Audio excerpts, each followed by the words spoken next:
नमस्कार, मेरा नाम कोमल बंसल है, सहायक आचार्य अर्थशास्त्र, डॉक्टर भीमराव अंबेडकर राजकीय महाविद्यालय, श्रीगंगानगर।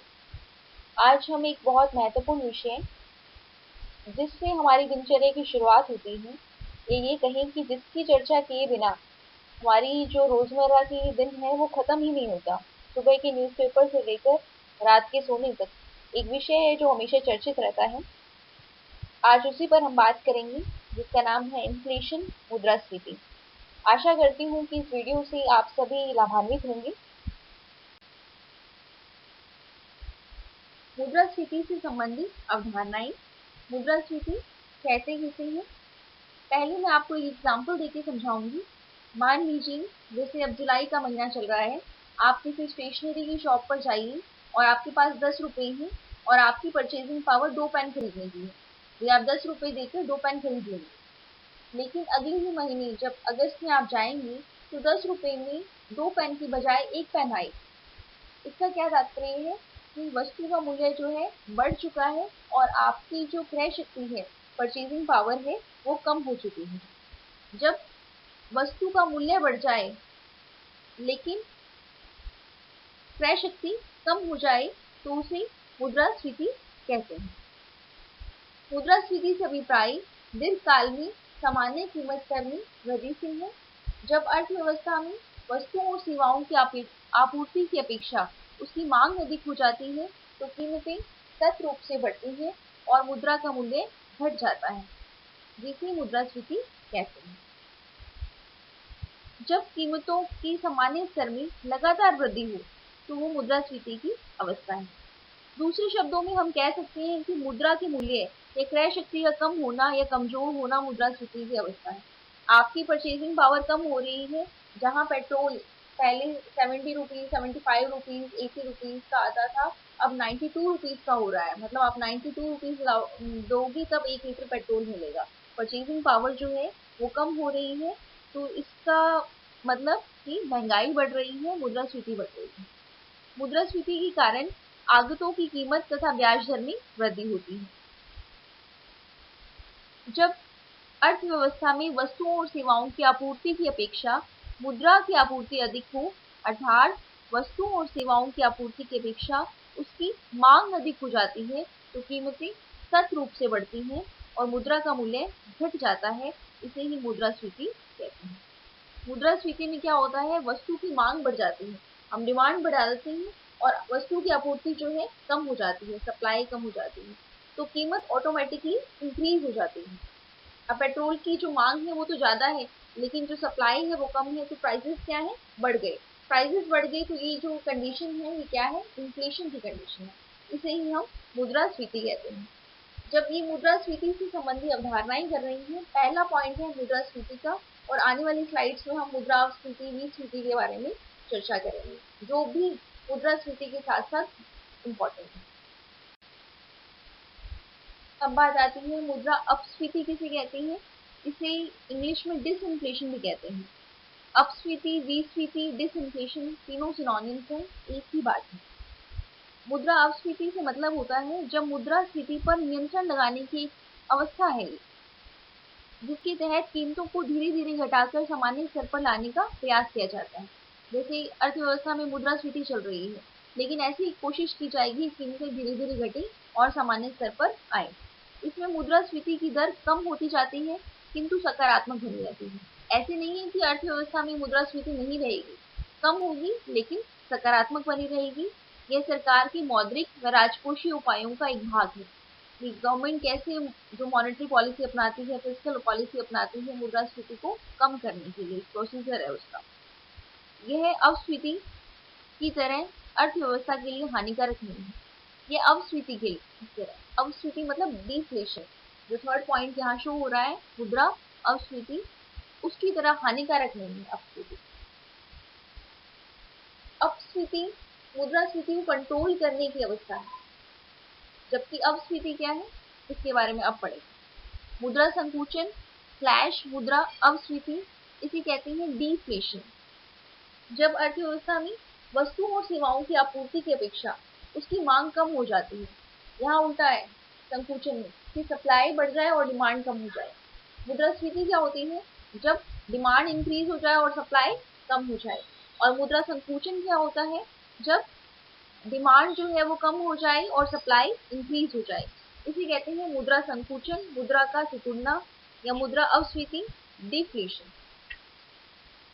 यह उस समय उत्पन्न होती है जब वस्तुओं और सेवाओं का उत्पादन मौद्रिक आय की तुलना में अधिक तेजी से बढ़ता है। हमारी इनकम तो इतनी नहीं है, लेकिन वस्तुओं और सेवाओं का जो उत्पादन है वो बहुत अधिक बढ़ रहा है, तब मुद्रा संकुचन की अवस्था आएगी। इस प्रकार मूल्य में प्रत्येक गिरावट अस्फीति नहीं होती।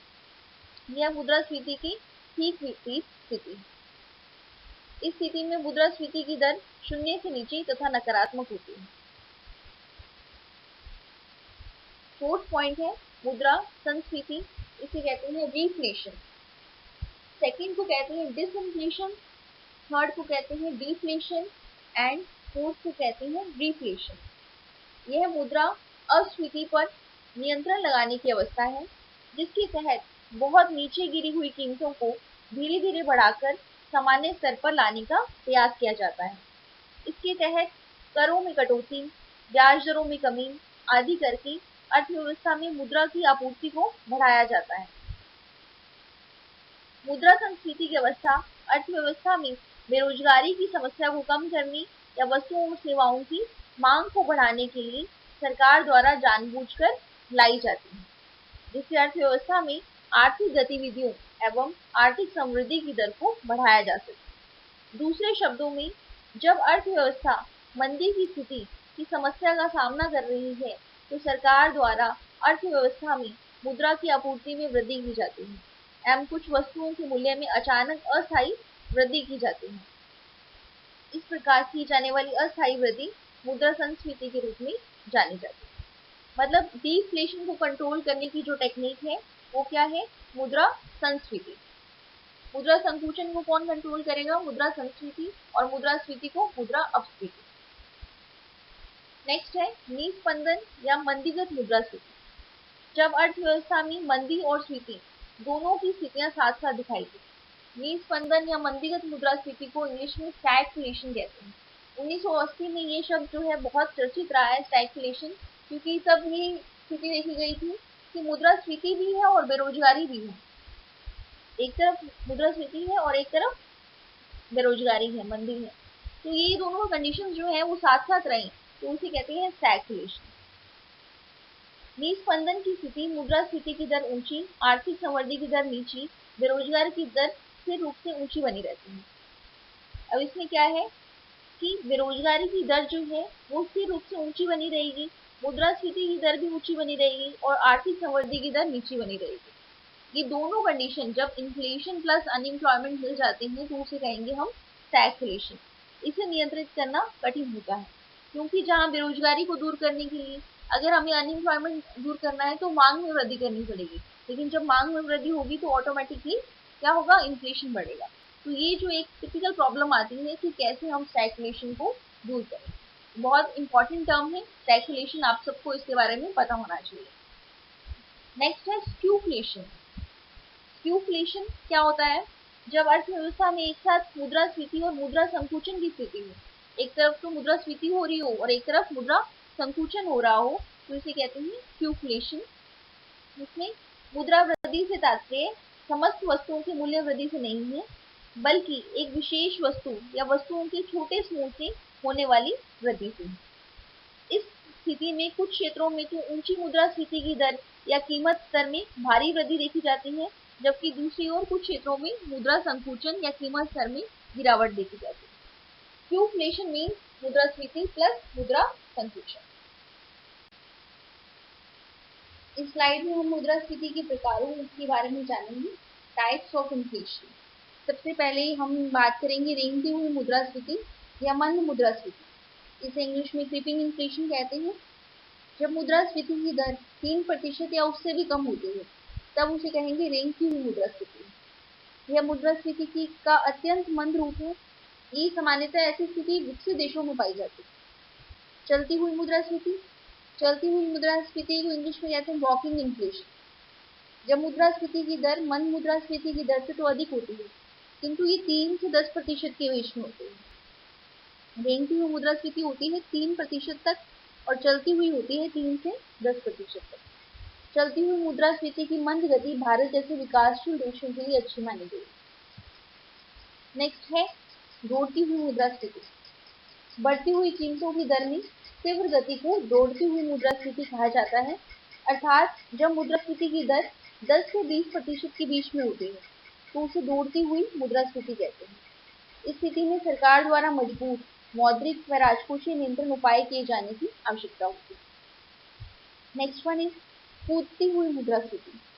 ऐसी स्थिति जब वस्तुओं और सेवाओं की कीमतें द्विअंकीय या त्रिअंकीय वृद्धि दर से बढ़ती हैं, अर्थात जब उत्पादन में बिना किसी वृद्धि के या नगण्य वृद्धि के कीमतें काफी तेजी से बढ़ती हैं तो मुद्रास्फीति की दर 20% से अधिक होती है तो कूदती हुई मुद्रास्फीति इसे कहा जाता है। नेक्स्ट है अति मुद्रास्फीति। जब स्फीति की दर 3 अंकों से भी अधिक हो जाए तो उसे अति मुद्रास्फीति कहते हैं। इस स्थिति में स्थिर आय वाली सभी परिसंपत्तियां यथा वेतन, बचत, गिरवी, बीमा पॉलिसी आदि का वास्तविक मूल्य कम हो जाता है। कोर स्फीति। इसकी अवधारणा 1981 में एक्सटन ने ली थी। इसके अनुसार मुद्रास्फीति के मापन के 2 भाग होते हैं, स्थायी मुद्रास्फीति, अस्थायी मुद्रास्फीति। जब जनसंख्या वृद्धि, औद्योगिकरण, नगरीकरण आदि स्थायी कारणों के परिणाम स्वरूप मांग बढ़ने से मुद्रास्फीति फैलती या बढ़ती है तो उसे स्थायी मुद्रास्फीति कहते हैं। इसके विपरीत जब मानसून का निष्पादन अच्छा न होने, प्राकृतिक आपदा आने से, अस्थायी कारणों से उत्पादन में कमी के कारण मुद्रास्फीति फैलती है तो उसे अस्थायी मुद्रास्फीति कहते हैं। हेडलाइन मुद्रास्फीति थोक मूल्य सूचकांक के आधार पर समग्र मुद्रास्फीति की मासिक आधार पर जारी किए गए आंकड़े को हेडलाइन मुद्रास्फीति कहते हैं। इसमें खाद्य पदार्थों व ईंधन सहित सभी वस्तुओं को शामिल किया जाता है। भारत सरकार द्वारा फरवरी 2015 से औपचारिक रूप से मुद्रास्फीति को लक्षित करने की नीति अपनाई गई। आयातित मुद्रास्फीति। जब विदेशों से आयात किए गए कच्चे उत्पाद की कीमतों में वृद्धि के कारण मुद्रास्फीति फैलती है तो उसे आयातित मुद्रास्फीति कहते हैं। छिपी हुई मुद्रास्फीति। किसी उत्पाद की पहले की कीमत पर या कीमत में कमी के बावजूद पहले की तुलना में उस उत्पाद की गुणवत्ता या मात्रा में कमी आती है तो उसे छिपी हुई मुद्रास्फीति कहते हैं। संरचनात्मक मुद्रास्फीति। मुद्रास्फीति केवल आपूर्ति पर मांग के अधिक्य के कारण नहीं होती बल्कि अर्थव्यवस्था में सरकार की मौद्रिक नीतियों के कारण भी बनी रहती है। अधिक लचीली मौद्रिक नीतियों के कारण यदि कोई देश अधिक मात्रा में मुद्रा जारी करता है और या ब्याज दरों को अधिक अवधि तक कम रखता है तो इस कारण मुद्रा की प्रत्येक इकाई का मूल्य बढ़ी हुई मांग की तुलना में गिर जाता है। इसे संरचनात्मक मुद्रास्फीति कहा जाता है। अब हम बात करेंगे कि भारत में ऊंची मुद्रास्फीति के क्या कारण है। सबसे इम्पोर्टेंट और सबसे महत्वपूर्ण और सबसे बड़ा कारण जो है वो है जनसंख्या वृद्धि। जनसंख्या में प्रतिवर्ष वृद्धि के कारण भोजन व अन्य पदार्थों की मांग में लगातार वृद्धि हो रही है। अतः लगातार बढ़ती जनसंख्या उपभोक्ता वस्तुओं एवं सेवाओं की मांग और आपूर्ति के बीच बढ़ते अंतर का प्रमुख कारण है। नंबर 2, रोजगार तथा आय में वृद्धि। रोजगार में तेजी से वृद्धि होने के कारण लोगों की आय में वृद्धि हुई जिसके फलस्वरूप वस्तुओं की मांग बढ़ गई है। थर्ड है शहरीकरण का बढ़ता स्तर। शहरीकरण का स्तर बढ़ रहा है जिससे प्रवासी जनसंख्या में शहरी क्षेत्रों की दिखावा प्रवृत्ति के कारण महंगी वस्तुओं की मांग बढ़ रही है। अनियमित खाद्य आपूर्ति। प्राकृतिक कारणों जैसे बाढ़, सूखा आदि के कारण खाद्य आपूर्ति अनियमित हो रही है। जहां खाद्य आपूर्ति दुर्लभ है वहां कीमतों में वृद्धि हो रही है। औद्योगिक उत्पादन में कमी। राजनीतिक वातावरण की प्रतिकूलता, कच्चे माल, ऊर्जा की कमी इत्यादि के कारण औद्योगिक उत्पादन में कमी होती जा रही है जिसके परिणाम स्वरूप मुद्रास्फीति बढ़ती जा रही है। आवश्यक वस्तुओं की जमाखोरी। ऐसा देखा जाता है कि जो बड़े किसान या व्यापारी हैं वो जमाखोरी करते हैं जिससे दुर्लभता होती है। वस्तुओं की दुर्लभता के कारण कीमतें बढ़ जाती हैं। यहाँ तक कि व्यापारी औद्योगिक उत्पादों तेल, मशीन आदि की भी जमाखोरी करते हैं जो कि आपूर्ति को प्रभावित करके स्फीति उत्पन्न करती है। आयातों पर नियंत्रण। आवश्यक वस्तुओं की आयात पर प्रतिबंध लगाने या कीमत में कमी करने से घरेलू बाजार में वस्तुओं की आपूर्ति में कमी आती है, जिसके परिणाम स्वरूप वस्तुओं की कीमतें बढ़ने लगती हैं। खाद्य नीति। खाद्य नीति सरकार ने खाद्य उत्पादों के लिए न्यूनतम समर्थन मूल्य नीति अपनाई है। इस नीति के द्वारा सरकार कीमतें निर्धारित करती है जिस पर वह खाद्य उत्पाद खरीदता है। इससे किसान को न्यूनतम मूल्य प्राप्त होता है तथा उनका जोखिम घट जाता है।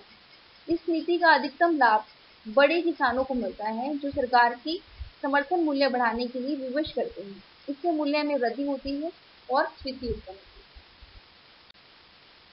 है। धन्यवाद।